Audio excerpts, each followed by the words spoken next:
Là, ça te va comme ça? Hein? Bon, c'est parfait. On y va là? On y va là? Oui, oui. Ah ouais? Pierre-Jean Amar, commençons par le début. Quand, comment et pourquoi as-tu décidé d'être photographe? Alors, j'ai décidé d'être photographe pour la simple raison que lorsque j'étais très jeune, je faisais de la peinture. Entre l'âge de 8 et 18 ans, j'ai beaucoup peint. Je pensais que ça serait ma vocation, je pensais que je serais un artiste peintre. Et malgré tout, vers l'âge de 15-16 ans, en plus de la peinture, j'ai découvert la photographie pour des raisons familiales. C'était une activité qui me permettait de rester proche de ma mère, etc. Et puis j'avais un très bon copain avec lequel j'ai commencé à faire de la photo. Et ce copain avait un papa qui était peintre, qui n'était pas un très grand peintre, mais qui était un bon peintre, et qui était aussi un homme qui avait une grande culture et qui avait des idées assez intéressantes sur l'art en général. Et moi qui avais perdu mon père très jeune, cet homme m'a beaucoup apporté, m'a beaucoup enseigné de choses, m'a beaucoup fait comprendre de choses. Et en dehors de l'art, il m'a aussi, par exemple, appris à jouer aux échecs. C'est grâce à lui que j'ai appris à jouer aux échecs. Et lorsque, vers l'âge de 18 ans, j'avais la dualité entre la peinture et la photographie, j'ai demandé à cet homme de bien vouloir venir voir chez moi tout ce que j'avais fait comme peinture pour avoir son avis. Et donc je lui ai tout montré. Et il a regardé ça sans mot dire. Et lorsque j'ai fini de lui montrer tout ce que j'avais dans mon stock, il a, à l'aide de la pointe de son index, dessiné sur une de mes toiles un petit cercle de 5 cm de diamètre. Et il m'a dit, tu vois Pierre-Jean, dans ce petit cercle que je viens de dessiner, ce que tu as peint est aussi beau que du Léonard de Vinci. Mais il m'a dit, le problème, c'est que tout le reste, ben, ça serait bien qu'on s'en débarrasse. Et plutôt que de prendre la chose mal, je me suis dit que cet homme qui m'aimait beaucoup me disait ça certainement pour mon bien, et je l'ai écouté. Surtout qu'en corollaire, il m'avait dit, tu sais, j'ai vu ce que tu commences à faire en photographie, et je pense que tu as plus d'avenir dans ce domaine que dans la peinture. Eh bien, j'ai écouté cet homme. Simplement, je ne pensais pas faire de la photo mon métier. Je pensais que ça serait un hobby, comme pour beaucoup de gens, une distraction, et qu'à côté de ça, j'aurais un métier. Et ce métier, je pensais que ça serait prof de lettres, puisque j'ai fait de longues études littéraires à l'université. Mais concomitamment avec mes études, je faisais beaucoup de photos. Souvent, je n'allais pas en cours, surtout au cours du matin tôt, j'allais plutôt faire des photos. Donc j'ai exposé très jeune, j'ai montré mon travail très jeune, et j'ai eu la chance que ça a plu assez vite. Et malgré tout, j'ai poursuivi mes études jusqu'à l'âge de 30 ans, puisque j'avais la chance d'être surveillant d'externat, donc j'avais un salaire, j'avais de quoi vivre. Ça me permettait aussi de payer ce que me coûtait la photographie, ce qui était quand même une chance. Donc j'étais totalement indépendant sur le plan financier. Et donc, c'est comme ça que petit à petit, j'ai choisi, lorsqu'à la fin de mes études, il fallait vraiment prendre une décision professionnelle, est-ce que je serais prof vraiment de lettres ou est-ce que je serais photographe, j'ai décidé d'être photographe. Et très bizarrement ou pas bizarrement, parce que je crois que quand on a vécu longtemps à l'université, c'est dur d'en sortir, lorsqu'on m'a proposé de faire de l'enseignement à l'université, ben, j'ai dit oui, et j'y ai pris beaucoup de plaisir, parce que ça a duré 30 ans. Alors pour en rester à ses débuts, parmi les photos que tu as faites dans ta jeunesse, très nombreuses sont celles qui sont des gros plans sur des objets naturels, des touffes d'herbe, des surfaces de rochers, des cercles de champignons, que sais-je. Et ce goût pour ce genre de photographie de gros plans de la nature, ce qu'on pourrait appeler des natures mortes in situ, a duré, puisque dans ton livre, il y en a quelques-unes qui datent de 2004, 2007, etc. Pourquoi cet intérêt pour ce sujet? Alors, les raisons sont multiples. La première raison, peut-être, c'est une raison culturelle. C'est que j'ai eu la chance de découvrir assez jeune l'œuvre de très grands photographes, et en particulier de photographes américains, comme Weston, comme son fils Brett Weston, comme Minor White, comme Caponigro, voilà tous ces hommes qui ont beaucoup photographié la nature. Et j'ai trouvé en eux une résonance avec mes propres intérêts esthétiques et émotionnels. Ça, c'est la première raison. Donc, j'ai eu envie, ou plutôt, c'est pas que j'ai eu envie, mais je me suis dit, voilà des choses que j'aurais aimé faire et que j'aimerais faire. La seconde raison, c'est que dans ma jeunesse et dans le début de ma vie adulte, j'ai eu des difficultés relationnelles avec ma mère qui créaient chez moi un déséquilibre, un désordre dans beaucoup de domaines. Et j'avais besoin de trouver dans ma photographie un moyen de me rassurer, un moyen de trouver au contraire de l'ordre dans le désordre. Et la photographie dans la nature, de ces objets structurés, de ces mises en page que je faisais d'objets naturels, avec souvent d'ailleurs un parti pris de symétrie, qui est quand même l'exemple même de l'équilibre et de l'ordre, faisait que ça me permettait à moi de m'apaiser un petit peu dans mes difficultés. J'ai même fait un petit livre qui s'appelle Symétrie, voilà, que je montrerai d'ailleurs dans ma prochaine exposition, que j'ai pratiquement jamais montré, mais qui était un peu mon recherche personnel. Voilà. Et ce recherche personnel, je vais finir par le montrer maintenant qu'il n'a plus autant d'utilité qu'il en avait à l'époque. J'ai pas voulu faire d'analyse dans ma vie. Je pense que la photographie m'a servi d'analyse un petit peu. Voilà. Donc les sujets que je choisissais, c'était justement pour aller vers cet équilibre. Et puis peut-être une autre raison aussi, c'est que ces grands photographes que j'admirais, pour lesquels j'avais vraiment une passion, ils étaient en plus d'être des grands visionnaires de la réalité, ils étaient aussi de très grands techniciens du laboratoire, puisque je faisais de la photographie en noir et blanc, que ces hommes dont je parle étaient aussi des photographes du noir et blanc. J'ai essayé dans mon travail de laboratoire de réussir des tirages aussi parfaits que le faisaient ces hommes-là.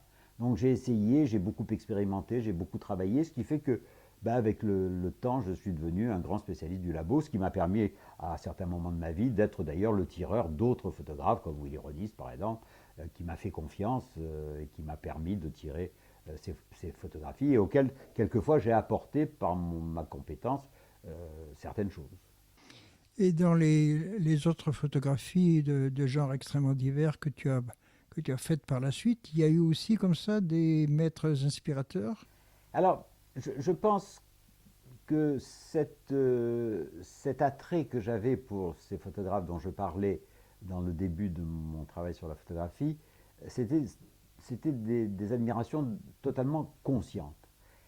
Par la suite, je pense que si j'en ai eu, elles étaient moins conscientes. D'abord parce que j'étais certainement plus cultivé sur la photographie, je connaissais plus le travail des autres photographes, je les avais peut-être plus assimilés, donc j'étais moins conscient que certains avaient peut-être pu m'influencer. Et puis comme je touchais à des domaines qui étaient plus des domaines de la vie, de l'instantanéité, du choix décisif dans un moment privilégié, bon, bien sûr, on pourrait dire que c'est Cartier-Bresson, mais je ne suis pas du tout bressonien dans mes photos. Donc, donc je pense que, en tout cas consciemment, j'avais moins cette présence de photographe ou d'œuvres photographiques dans ma tête que j'ai pu l'avoir dans le début de mon travail, oui. Donc quand j'ai fait du nu ou quand j'ai fait ce long travail sur mon fils, j'avais certainement moins en tête des choses que je ne les avais auparavant. Alors, parmi ces photos matérialistes, qu'on peut appeler matérialistes parce qu'elles mettent en évidence la nature, l'apparence et la substance des matériaux naturels, il y en a un certain nombre que tu as traités avec des procédés particuliers de virage au fer, à l'or, au vanadium, que sais-je, ou avec d'autres moyens techniques raffinés. Pourquoi cette recherche à un certain moment et pourquoi l'as-tu abandonnée plus tard? Alors, quand j'ai commencé la photographie en noir et blanc et que j'ai à un moment donné eu cet intérêt pour la nature, le noir et blanc me convenait tout à fait. Mais à un moment donné, malgré tout, je me suis posé la question de la couleur. J'ai dit quand même, tu photographies des choses colorées, tu as des émotions quelquefois qui sont dues à la couleur des choses. Est-ce que ça ne serait pas intelligent de faire de la photographie en couleur? Alors là, il s'est posé un certain nombre de problèmes qui, à l'époque, n'avaient pas toujours de solution. La première raison, c'est que je commençais à exposer mon travail, je commençais à vendre mes tirages comme objets d'art à des galeries, à des musées, à des collectionneurs. Et dans ces années 60-70, les procédés couleurs n'étaient pas très fiables dans le temps. On savait que les photographies en couleur ne tenaient pas plus de 10-20 ans, surtout si elles étaient mises au mur. Donc déjà, ça m'embêtait de vendre des choses qui n'avaient pas une pérennité dans le temps. Alors que les photos de noir et blanc, je savais qu'un minimum d'un siècle, c'était le minimum que je pouvais garantir. Ça, c'est la première raison. La seconde raison, c'est que on était tributaire des choix esthétiques colorés que nous imposaient les fabricants. On savait que Kodak avait une tendance à être un peu froid, Agfa à être un peu chaud. Enfin bon, on avait des contraintes qui n'étaient pas toujours, sur lesquelles on n'avait pas toujours d'emprise. Et puis la troisième raison, c'est qu'à l'époque, toujours, la photographie en couleur était beaucoup plus onéreuse que la photographie en noir et blanc. Donc il y avait aussi des raisons économiques. Alors tout ça mélangé a fait que, pour résoudre mon problème de la couleur, j'ai pensé à ces procédés anciens, puisque la plupart datent du 19e siècle, j'ai pensé à utiliser ces procédés de coloration d'une image noir et blanc par des procédés techniques, qui s'appellent les virages, pour transformer. Et en plus, l'avantage de ces techniques, c'est qu'on peut mettre la couleur que l'on veut, un peu comme on veut. On n'est pas tributaire d'une totale réalité. Donc si on a envie de faire des herbes bleues, au lieu de les faire vertes, on peut les faire bleues. Donc je me suis lancé à corps perdu dans ces techniques. J'ai travaillé sur des vieux grimoires, j'ai travaillé sur des livres que j'avais chez moi, parce que mon grand-père était photographe amateur, donc je me suis servi beaucoup de ces vieux livres qu'il m'avait laissés. J'ai même utilisé son appareil à souffler 13-18 pour faire mes prises de vue à l'époque. Donc voilà, tout ça a fait que je me suis passionné pour cela. Et puis un beau jour, lorsque j'ai fini mes études, lorsqu'il a fallu que je rentre dans la vie active, que je gagne ma vie, j'avais beaucoup moins de temps à consacrer parce que tous ces procédés sont des procédés très longs à mettre en œuvre. Donc, par obligation, j'ai été un peu obligé de les abandonner et aussi peut-être parce que j'en avais un peu fait le tour et que je n'y voyais peut-être, j'y voyais moins d'intérêt qu'avant. Donc je me suis redonné au noir et blanc, j'ai retrouvé ce plaisir du tirage en noir et blanc qui m'a toujours passionné. Et donc j'ai abandonné ces procédés de virage. Et alors maintenant que je fais beaucoup de photographie numérique, je m'aperçois qu'avec le numérique, on peut retrouver un peu les mêmes choses, mais avec tellement plus de facilité que j'ai refait quelques images où j'ai réintroduit ces notions colorées sur du noir et blanc grâce aux techniques numériques. Moi qui ai beaucoup enseigné la photographie et sa technique, j'ai toujours essayé de montrer aux photographes débutants ou aux photographes amateurs qui voulaient améliorer leurs travaux que ça n'était pas parce qu'on possédait le plus bel appareil, parce qu'on avait le labo le mieux installé, parce qu'on avait les papiers les plus beaux, qu'on faisait les meilleures photos. Et je continue à le montrer, puisque je viens de faire, il y a peut-être 3 mois, une photo dont je suis extrêmement content, qui sera dans ma prochaine expo, que je n'ai pas pu mettre dans le livre parce que je l'ai faite 15 jours avant la publication du livre, mais que j'ai faite avec mon téléphone. Et techniquement et esthétiquement, elle me convient autant que mes photos argentiques des années 70. On pourrait appeler cette période que nous évoquons, enfin du moins ce genre de production que nous évoquons, une photographie du minutieux. Et par ailleurs, tu as fait aussi beaucoup de photographies dans la nature qui ne sont pas du tout de cet ordre-là, qui montrent des frondaisons, des eaux cascadantes, des sous-bois, etc. Et cependant, je ne pense pas qu'il y ait dans ton œuvre des paysages à proprement parler au sens général du terme, c'est-à-dire des vues vastes et étendues. Est-ce que je me trompe? Non, tu ne te trompes pas du tout. Il y a très peu de grands paysages, qu'on appelle des grandes étendues, parce que je n'ai pas la vision des très grandes choses. J'ai une vision assez restrictive, j'ai une vision assez restreinte. Et d'ailleurs, un de mes amis qui était un physiologiste de la vision m'a dit que j'avais un regard de schizophrène, qui regarde de près et qui regarde des choses de manière très, très précise. C'est vrai que, par exemple, lorsque j'ai fait un travail sur les paysages cézanniens autour d'Aix-en-Provence, j'ai fait très peu de grands paysages. Le seul peut-être que j'ai fait, c'est une vue de la Sainte-Victoire. Et encore, c'est pas tellement le paysage qui est grand, c'est le ciel. Mais la terre est assez restreinte dans l'image, hein. Il y a un immense ciel et très peu de vignes devant.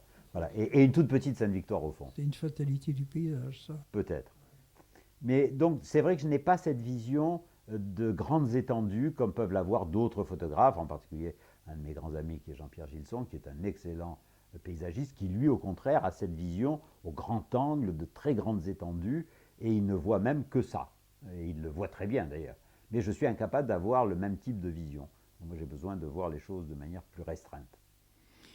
Alors, pour rester dans l'intime, justement, de cette vision rapprochée, tu es un photographe de la famille. Non pas que tu fais des photos de famille au sens où tout le monde en accumule dans des boîtes à chaussures ou dans des albums, mais que tu as intégré à ton œuvre de créateur des photos de tes enfants, de ta femme, de ta mère, etc., allant jusqu'à en faire le sujet de livres spécifiés.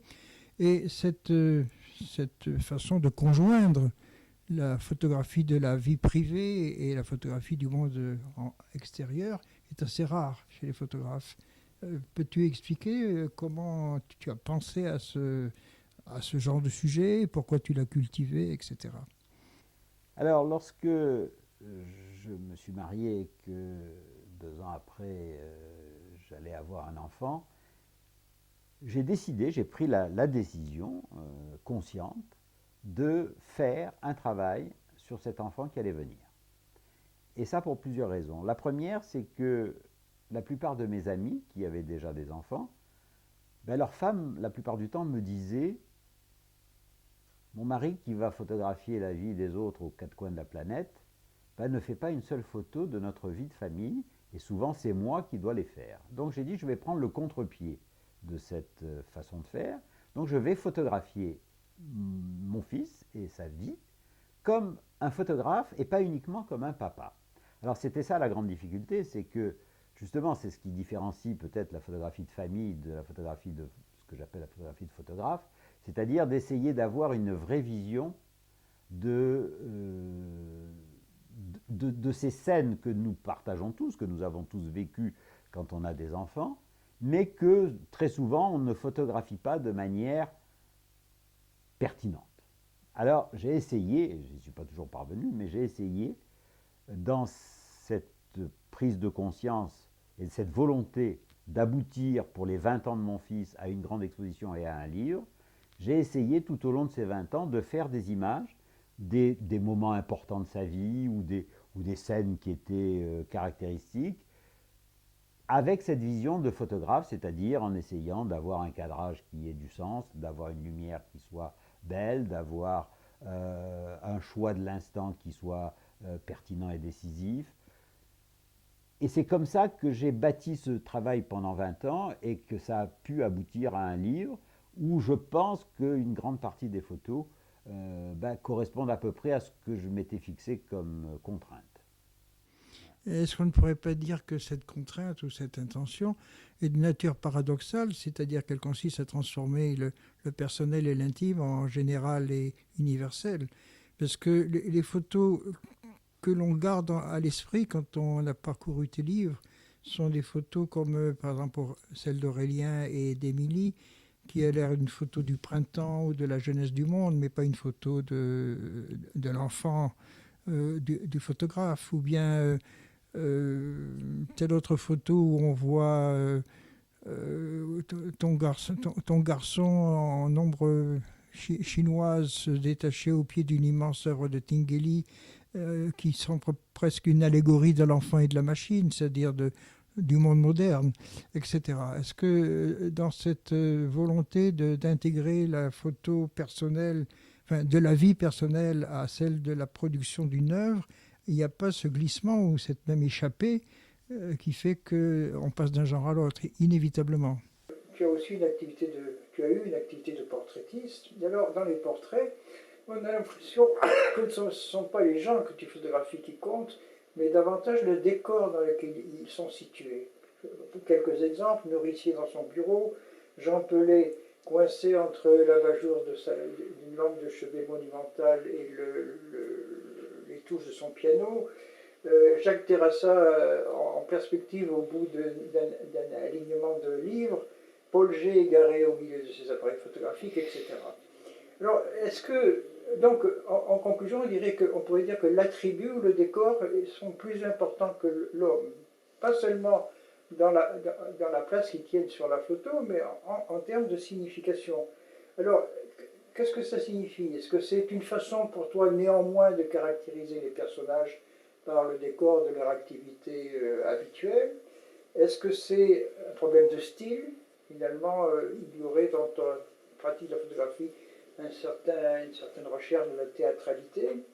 Ou bien est-ce que c'est une conception plus générale des rapports de l'homme et du monde? Lorsque j'ai eu envie et que j'ai décidé de faire du portrait, je ne voulais pas faire du portrait dans l'instantanéité. Je voulais faire du portrait, d'abord qui soit un instant privilégié entre celui que je photographie et moi, un instant volontairement accepté des deux côtés, et en plus, j'ai eu cette volonté de photographier les gens dans leur contexte qui les définissent.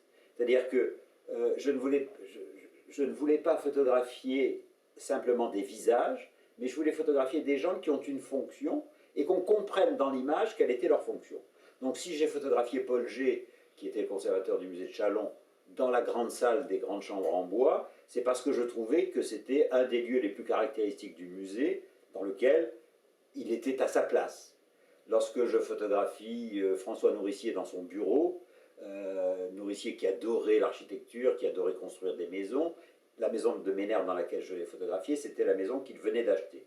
Puisque son bureau n'était même pas encore fini, on voit dans les étagères qu'elles sont encore vides de livres, ce qui est très rare chez un écrivain, donc il n'avait pas encore fini d'emménager. Et j'ai eu envie de le montrer à la fois comme écrivain, puisqu'on voit son bureau, on voit le petit Robert, on voit que c'est un homme de lettres, mais on voit aussi cet intérêt pour l'architecture que j'ai mis en valeur dans l'image. Donc mes portraits, j'ai essayé qu'ils définissent le personnage et son activité, et c'est vrai que je me suis rarement centré uniquement sur l'expression du visage et sur le regard ou sur des choses comme ça. J'ai fait peu de portraits en gros plan. Ouais. Voilà, peu. Ce qui fait que celui qui est dans ton livre est là par hasard, il est en trop, quoi. Il n'est pas caractéristique.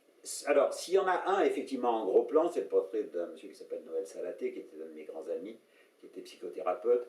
Là, il y a une raison.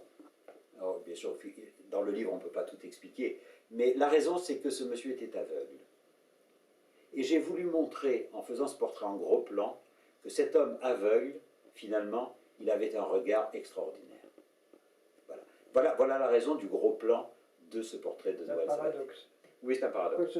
Quelle que soit la façon dont on le considère. Parce que j'ai fait une très bonne photo de lui dans son bureau. C'était un grand intellectuel qui écrivait beaucoup, qui lisait beaucoup, même quand il est devenu aveugle, puisqu'il avait des moyens de lecture automatique, etc. Ou alors il se faisait lire des livres. Mais j'ai préféré publier dans ce livre cette photo où on le voit en gros plan, parce qu'on voit ce regard de cet homme qui était un être qui m'a beaucoup marqué dans ma... J'ai souvent eu besoin de paires de substitution. Tout au long de ma vie, j'ai cherché des paires de substitution. Parce que j'ai perdu le mien très jeune. Il y a une sorte de dramaturgie de la lumière qui prend pour prétexte le corps et il y a une sorte de basculement. Ce n'est plus le nu que l'on voit, mais c'est cette action du temps qui passe. Parce qu'un jour, on m'a demandé de faire une exposition avec un regard transversal sur tout mon travail sur les 25 dernières années à l'époque, et où je me suis aperçu que, aussi bien lorsque je photographiais des natures mortes dans ma maison, c'est-à-dire des objets par exemple sur ma cheminée qui étaient éclairés par le soleil, lorsque j'ai photographié mon fils dans certains moments de sa vie, lorsque j'ai photographié des architectures, lorsque j'ai photographié des corps de femmes, je me suis aperçu que ce qui m'excitait très souvent sur le plan visuel et sur le plan émotionnel, c'était ce jeu de l'ombre et de la lumière, surtout l'opposition entre le soleil et l'ombre, plus que dans une lumière douce. Je photographie très peu dans des lumières douces. J'aime beaucoup photographier dans des lumières plutôt dures. Pourquoi? Parce que j'aime ce que crée le système d'ombre, c'est-à-dire des parties de l'image dans lesquelles on ne voit rien, on peut tout imaginer, et en plus, il y a une très grande force dans un très très beau noir. Les noirs photographiques sont souvent d'une très grande force visuelle, et lorsqu'ils sont en opposition avec les grandes lumières, il y a un jeu entre les deux qui fait que visuellement, on peut avoir un choc. En tout cas, ce choc, moi, je l'avais lorsque je photographiais. Surtout que pour photographier dans ces moments-là de lumière, qui sont très difficiles sur le plan technique à enregistrer, le seul moyen d'avoir une petite idée avant de faire la photo, surtout à l'époque de l'argentique, c'était de regarder avec les yeux pratiquement fermés. Il fallait cligner des yeux pour regarder la scène. Et de cette manière-là, on éliminait les ombres et on ne voyait pratiquement plus que les lumières. Et donc, cette technique me donnait la possibilité, avant de faire la photo, d'avoir une idée, de prévisualiser, comme disait Ansel Adams, de prévisualiser l'image finale. Et comme ce que je voyais, c'était des ombres totalement noires et vides, ben c'est ce que je retrouvais et c'est ce que je reproduisais dans mes tirages. J'ai jamais été un fanat des ombres très détaillées. Oui, mais en t'écoutant expliquer ses intentions, on a vraiment l'impression que ton sujet, c'est la dramaturgie de l'ombre et de la lumière.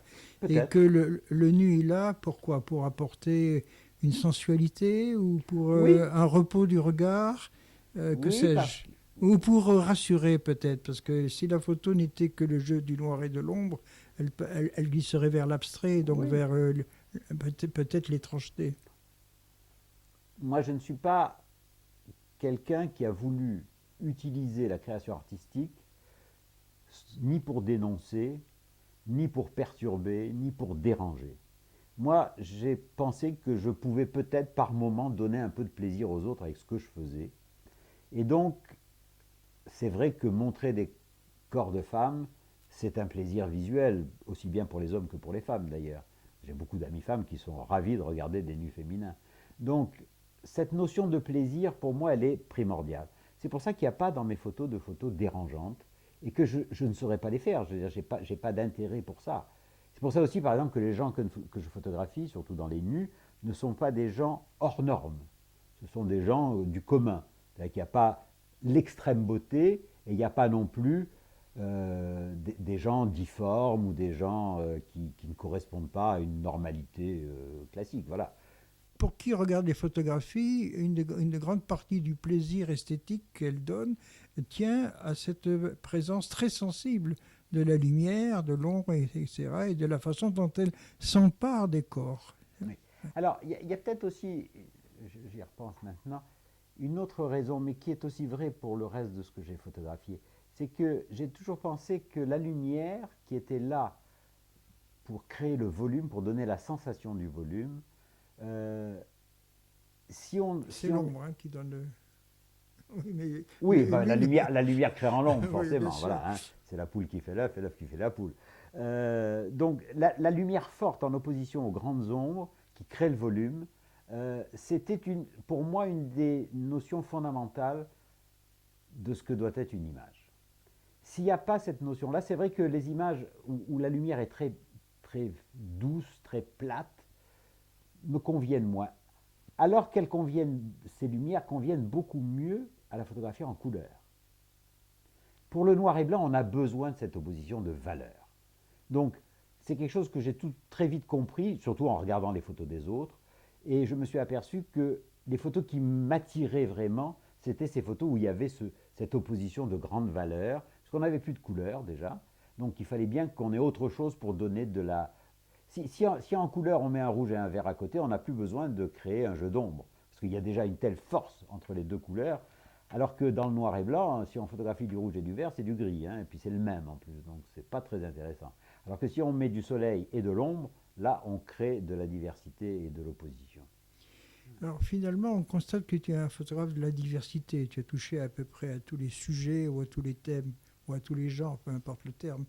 Et est-ce que cette pratique de la diversité, c'est l'effet d'une curiosité qui est constamment sollicitée de façon multiple, ou bien est-ce que c'est un projet d'explorer, de faire le tour finalement d'une pratique que tu as choisie et qui, comme le fil directeur de ton existence?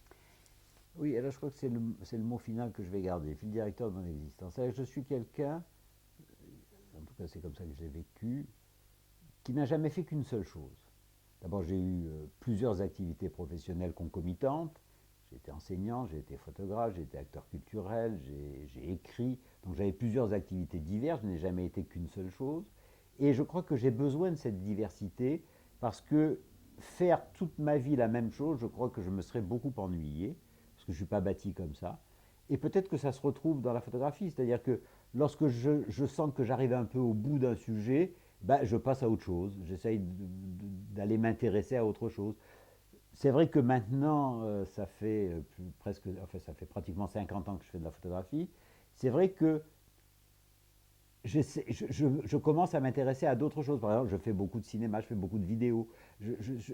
C'est pas que j'abandonne la photographie, mais j'ai envie d'avoir de nouveaux centres d'intérêt. C'est vrai que j'ai jamais eu ce besoin de d'exotisme ou de dépaysement pour trouver de quoi faire et pour trouver de quoi m'émerveiller et surtout pour trouver de quoi raconter aux autres. Parce que moi, j'ai jamais fait de photographie pour moi seul. J'ai toujours fait des photos pour les montrer. Dès que j'ai commencé à faire de la photo, un an après avoir commencé à faire mes premières photos, j'exposais. Je voulais les montrer aux autres, je voulais me confronter au regard des autres. J'avais aussi besoin du feedback du regard des autres, c'est-à-dire j'avais besoin de savoir si ce que je faisais leur plaisait. Ce besoin de montrer, de démontrer, de raconter me suffit et j'ai pas besoin pour ça de sujets lointains. On pourrait dire peut-être que la satisfaction et la réussite esthétique est d'autant plus forte qu'on révèle aux gens la beauté qui est sous leur nez et qu'ils ne voient pas d'ordinaire. Donc c'est une raison pour ne pas changer, ne bouger de place. Tout à fait. Moi, je pense vraiment que c'est une des fonctions de l'art et de la photographie en particulier, c'est de faire partager aux autres le sentiment que l'on a vis-à-vis de ce que l'on voit, de ce que l'on ressent.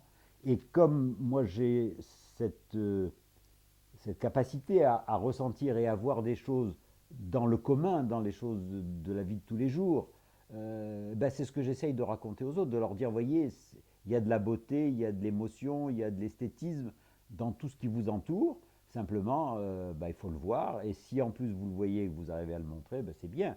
Alors peut-être que dans quelques-unes de mes photos, j'y suis parvenu. Enfin, j'espère en tout cas. En tout cas, c'était ça mon but. Hein. J'ai écrit un texte, je crois que c'était en 72 ou 73, où en 10 lignes, je disais ça. Je disais que ma vocation, c'était de faire partager aux autres la beauté de ce que moi je trouvais beau. Et grâce à la photographie, j'essayais de le faire. Et c'est pour ça que je voulais que les autres les voient, mes photos. Je ne voulais pas qu'elles restent dans des boîtes. Et puisque tu as apporté du coude ou de la main, ce serait mieux, le livre récent où tu fais une anthologie de tes images, y aurait-il là la photo qui répondrait parfaitement à cette intention? Faire partager la beauté du Oui, monde. le photographe est un découvreur et un passeur, Ah, oui, et oui, voici un exemple de réussite oui. dans ce... Voilà pour moi une réussite totale.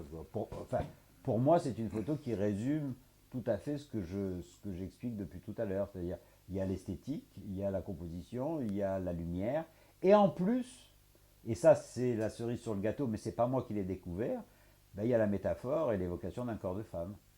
Oui, mais c'est justement que c'est une photographie atypique, parce qu'elle pose un problème de fond, là. Est-ce qu'une photographie pleinement réussie, achevée, complète, si elle en reste à sa fonction de montrer et faire découvrir à l'occasion, et si elle n'apporte pas en plus une sorte d'échappée imaginaire, ce que cette photographie fait, bien sûr. Oui, mais en tout cas, cette découverte métaphorique, comme elle n'a pas été faite par moi et qu'elle a été faite par la suite, moi ça me convient très bien. Parce que c'était pas ça mon intention première. Moi, mon intention première, c'était la beauté de ces quelques plantes dans le soleil devant un bidon rouillé.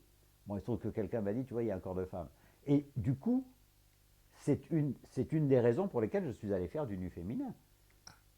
Ça a été une des photos qui a déclenché mon envie de faire du nu féminin. Parce que je me suis dit que si je vois une métaphore du corps féminin de manière inconsciente et que j'en fais une photo qui a du sens, bah peut-être que ça serait intéressant d'aller voir des vrais corps de femmes.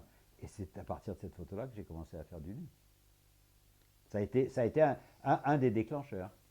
Pourrait-on donc conclure en disant que la photographie, c'est un processus d'exaltation ou plutôt de stimulation de l'imagination? Ah, ça peut être une de ses fonctions, et lorsqu'elle y parvient, c'est un plus. Et je pense que c'est un plus que le photographe souvent, dont le photographe souvent n'est pas conscient. En tout cas, moi, les quelques photos où il s'est produit ce phénomène-là, honnêtement, je n'en étais pas du tout conscient. Mais si ça arrive, j'en suis ravi et je me l'approprie totalement par contre. Je pense que même si ça a été fait de manière inconsciente, c'est quand même moi qui l'ai fait, donc quelque part je l'ai vu, mais j'en ai pas pris la conscience totale lorsque j'ai appuyé sur le bouton. La grande difficulté d'un photographe, et c'est ce que disait Willy Ronis dans un très beau texte qu'il a écrit dans les années 60, il faut avoir ce que lui a appelé la vision globale, c'est-à-dire être capable, au moment où l'on fait une photographie, d'être conscient de tout. Et ça, c'est la grande difficulté. Voir à la fois le cadrage, la lumière, l'intérêt du sujet, l'instant décisif, éliminer en hors-champ tout ce qui n'est pas nécessaire à l'image, choisir le bon objectif, choisir la bonne position dans l'espace. C'est pour ça que c'est tellement difficile de faire une bonne photo. C'est parce qu'il faut, réussir et résoudre en une fraction de seconde plus de 30 ou 40 problèmes différents.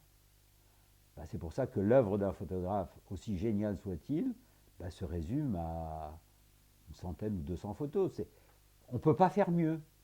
Parce que pour réunir tous ces éléments-là au même moment, dans la même image, ben, c'est compliqué. Voilà, donc, et c'est pour ça que c'est passionnant. C'est pour ça que quand on a eu la passion de la photographie, on la conserve à peu près toute sa vie. Et surtout, on fait des photos, même quand on n'a pas d'appareil photo au bout de sa main. Pendant que je te regarde, je fais des photos. Et c'est une très bonne conclusion. Tu nous as appris là, en ce moment, que la photographie, l'art de la photographie, c'est une morale de la nécessité. On va arrêter là, on coupera parce que... non, c'est bien, c'est nécessaire, c'est une très bonne conclusion. Ah si, si. Ah ça, je peux te dire. C'est une des premières photos que je connais de toi. C'est lui qui a vu la métaphore, c'est pas moi. Le premier bouquin que j'ai acheté. C'est moi l'auteur de la photo. Je ne savais pas, je suis très touché par ça. Mais ceci étant dit, c'est quand même une belle histoire. Mais oui, c'est une belle histoire. Non, mais je veux dire par là que c'est une belle histoire, que le créateur fasse des œuvres qui vont au-delà je veux dire, de ce qu'il perçoit sur le moment. Sur le moment, mais voilà, bien mais entendu. c'est quand même lui qui a fait l'image. Bien sûr, c'est pour ça que je dis que je me l'approprie. Oui.